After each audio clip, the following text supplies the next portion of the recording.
Hey everybody, how's it going? I hope you're having a lovely day. Today I'd like to talk about InfluxDB.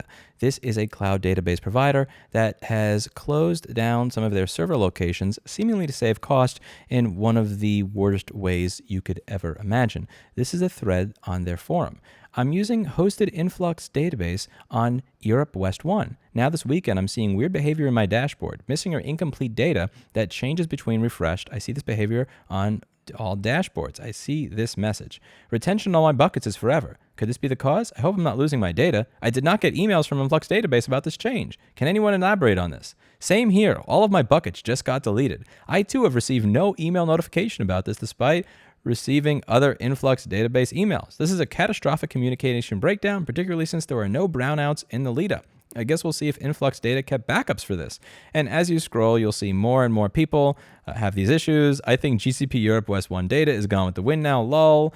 Same issue here. You cannot just shut down a service without informing your customer via mail. What are the solutions for us that do not involve data loss? And one person says here, as stated in InfluxDB cloud regions in their documentation, to continue service after June 30th, 2023, Influx database cloud accounts in these regions must be migrated to different regions. For information on migrating, see here. Now, this is particularly interesting. If you provide a service that people are utilizing for data storage, like a cloud database, they're probably not looking at the server documentation on a regular basis. They may look at the documentation when they set it up, but they're probably not checking back at the documentation on a regular basis to see if there's a new document that's been added to the knowledge base that explains that this service is going to stop working and all your data will be deleted by a particular date. That's just, again, I've been dealing with web hosting stuff since around 2003, and this is just not the way that you typically tend to communicate with your customers. One of the customers here points this out. Yes, we were never informed about this. We have a running use case and are not in the habit of checking documentation every week, just in case a service gets canceled without prior warning. Influx data should have seen that instances in these regions still had read and write access and informed all affected customers. And someone comes out having the same problem. Another victim here. According to support, the notification emails were sent to users on February 23rd, April 6th, and May 15th. However, we did not receive those at all. And many other people in this thread are also saying, I receive other emails from you. I never got this one. The support also mentioned that restoring data from Belgium now is impossible as the region has been discontinued. I would say the service quality is a bit dodgy. We are considering alternative solutions. Wow, we are considering Influx database in the cloud for a future workload. That's off the table. Hope you guys don't suffer from data loss. And somebody here says, hi all, I'm ever so sorry that the closure of these clusters has unexpectedly hit you. To confirm the information given by support, communication was delivered in the following ways. The user interface was updated with a closure message for these regions. The status.influxdata.com website provides the notification. We sent out emails on the following dates, which again, many people here are saying they never received.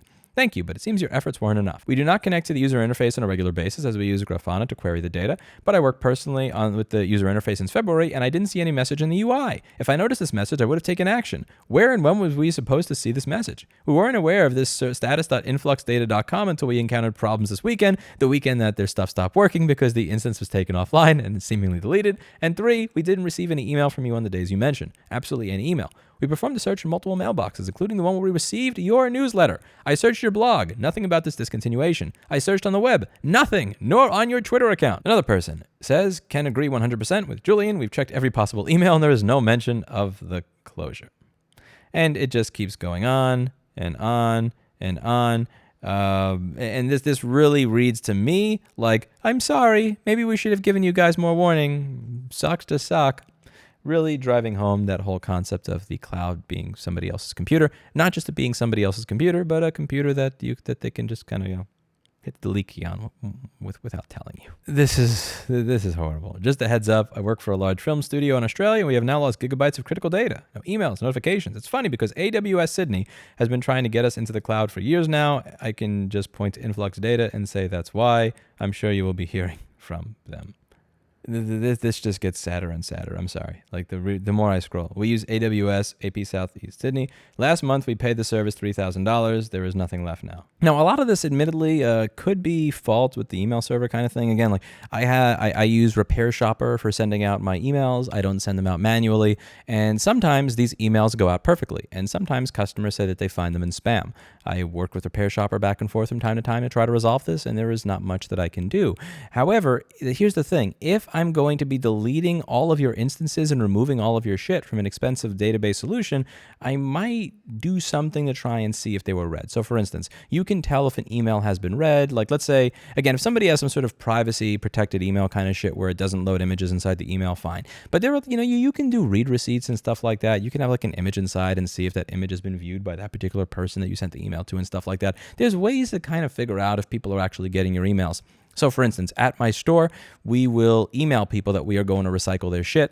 If it is sensitive data, I will email, and if there is no read receipt, I will call them and say, hey, I just want to make sure. I noticed you didn't get this email. I noticed you never responded to us. We have a device here. Usually we would just throw the thing away because it's been well over 90 days. This looks like it was a data recovery job. For data recovery jobs, we are going to destroy this to the point where nobody is ever getting the data off of it when we recycle it. I just want to make sure that you know that before we do it. And sometimes they say, and they hang up, in which case I destroy their data.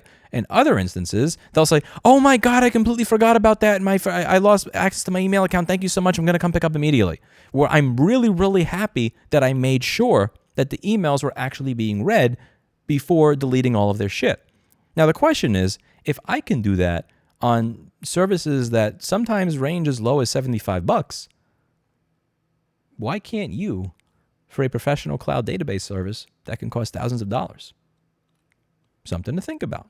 Something to think about. And above all, if you run a business that deals with people's sensitive data, there is a way to deal with it, and then there's a way to not deal with it. And again, whether your service costs $10 or $10,000, in my opinion, this is not the way to do outreach. You want to make sure that your customers are actively informed if you are going to be shutting down a server and deleting all their shit with no backup everywhere. There needs to be a lot of informed consent, and it needs to be something better than we created this document and this knowledge base that nobody looks at or knows exists. There really should be better than that, something better than that.